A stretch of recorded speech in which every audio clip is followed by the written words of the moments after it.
looks cute, right? But I'm gonna take it off for the video. Hi everyone! Making another batch of videos, and today this video will be on Western feminism, just critiquing Western feminism, what I feel like us all as Western feminists need to be doing more of, and just having a conversation around it in the sense that it's like, why is there such hesitance to be vocal around issues outside of our own? And don't forget to like, and don't forget to comment what you think on today's topic. So I feel like with feminism, there's so many different visions, so many different perceptions of what feminism is. And I do think it's something that, even for myself, I kind of struggle to define. But I know what my feminism isn't, what I want my feminism to not be. I think in that sense, you can definitely define a feminism. With Western feminism, and this is highlighted by Violet K. Dixon, Western feminism in a global perspective. Western feminism is an exclusive and convoluted model which does not apply to women globally. It imposes the idea that white, affluent women are the norm of perfection and that all women should be envious of them and cannot achieve the same status without the same appearance and privilege. What I found was interesting is that a lot of these definitions were mainly just focusing on feminism as something for women, and I don't see it that way. I see feminism as an ideology that can benefit everyone, and I'll get to that. Bell Hooks, a black feminist scholar, defined feminism as a movement to end sexism, sexist exploitation and oppression. She believed that feminism should include everyone who is exploited, discriminated against or oppressed, not just white women. So there's that reoccurring theme of feminism just being something that is for white women. It is a movement for white women. And that brings me on to my first point. Western feminists should not operate in isolation. When there is that focus on, the pay gap, if someone's feminism starts and ends at the pay gap, that gives you a huge hint of how narrow their view of the world is. And that is the exclusivity that a lot of those authors that I just touched on highlighted. And what it does is it creates a hierarchy of inequality, that wealthy women's needs come first, that white women's needs come first, and within that, cis women, like there's all these different dynamics, right? These mindsets are very strongly linked to TERFism because it's all based on this idea that womanhood is something that is owned by a particular type of person, that is experienced by a particular type of person. And I talk about this a lot in my videos because black women are essentially not seen as women. We're not seen, we're not treated as women. But that's not to deny that obviously that there are privileges that we experience as cis women. But a lot of the way that we are perceived is based on these ideas around gender, of us being more masculine, or being, or as that author touched on, not looking close enough to white women. Being single issue feminists is a big no-no, and then also being pro-imperialist, and that's something that I feel is really relevant right now in the climate that we are in. And I think that there are forms of feminism which reflect racism, that reflect Orientalism, particularly in NGOs and in charity sector space. The way that the Vogue sector, the way that violence against women is seen as something specific to the third world, it is continuing those narratives that men of colour, like black and brown men, is overwhelmingly what it is, right, are savages, are more violent, when in the UK, in America, there is a huge issue of violence against women that needs to be addressed. So I think, the NGOs and charities kind of offer up this kind of sanitized versions of feminism, which I think can be attributed to Western feminism, that does not actually address social issues, but instead sort of maintain a white comfort.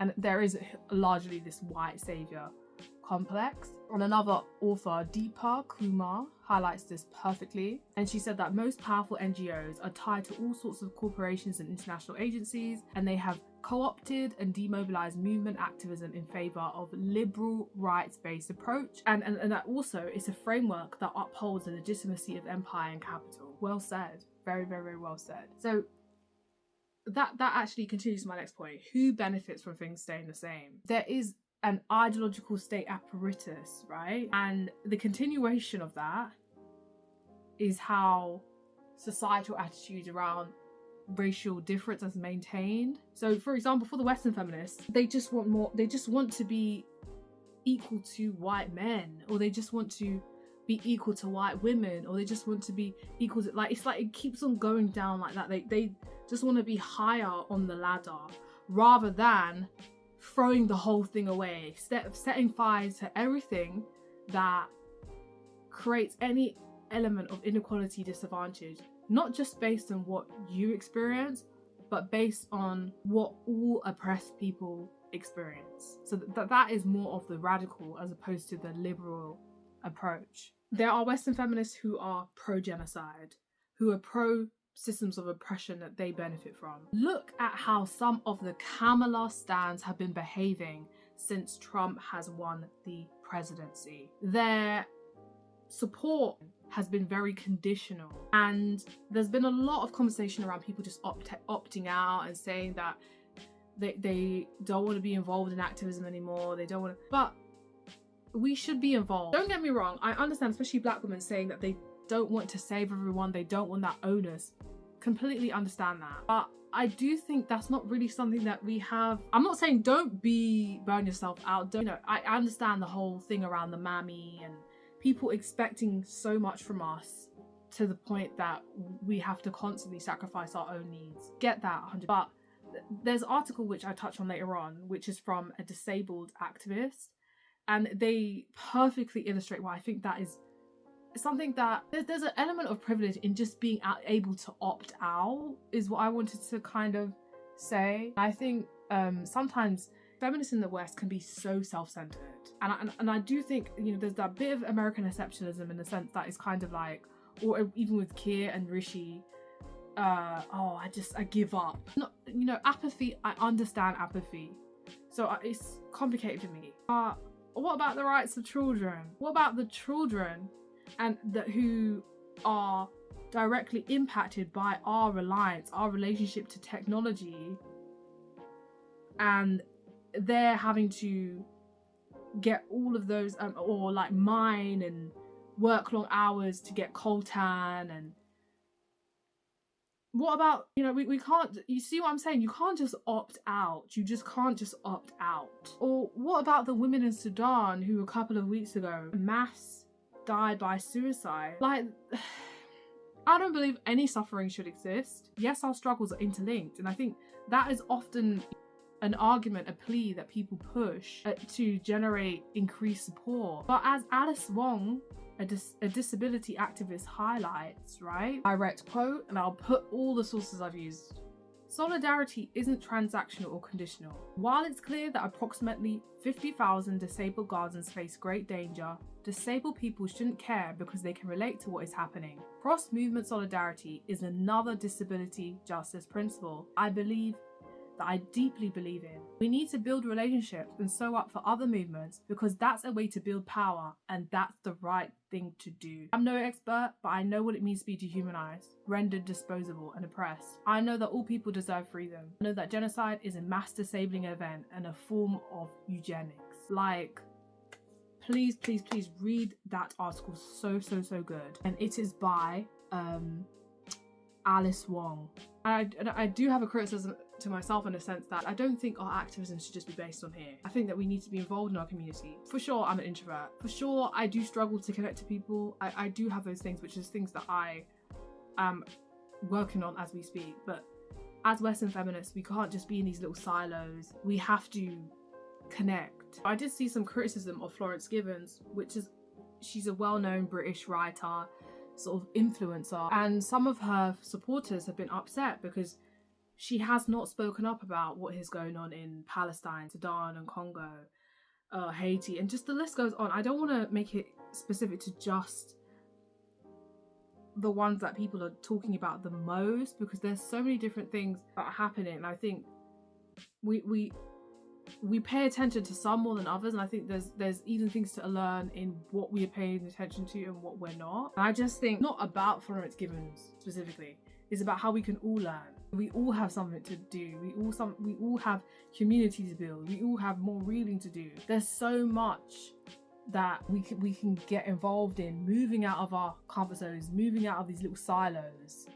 And I did want to quickly, before I finish this video, talk about how it feels when, you know, specifically white Western feminists are so silent around Sudan and Congo, but then just non-black Western feminists as well. And I do, you know, it makes me feel weird, because I do think that some struggles are fetishized, and it's like black suffering is not sexy enough at the moment. And I think even with myself, I don't know enough about my own countries, Montserrat or Jamaica. Like, what is going on there? I don't know a lot. You know, I'm going to Jamaica next year. How, in terms of tourism, am I going to reinforce these colonial dynamics present in Jamaica? You know, and I think Western feminists are very guilty, including myself, of, you know, being individualist. Like, what can I gain? Oh, I need to gain more subscribers. Oh no, you know, like, having a platform where I actually had an audience would be awesome, but I do think that aspirations should be more than that. And then obviously, of course, have your dreams and stuff, but it's just, I think sometimes I don't want to get lost in the chase or the rat race. So yeah, you know, there is something, like, I feel like this is an ongoing thing to constantly think about. And yeah, I hope you enjoyed that video. Kind of wanted to share my thoughts on this topic because it's something that I've been thinking about for a while, and I'll list all those incredible sources that I used in this video in the description box. As usual, please let me know what you think of Western feminism. What does Western feminism need to address? What does Western feminism need to work on? If you want to see more of this type of content, please subscribe. Don't forget to comment your thoughts and like the video.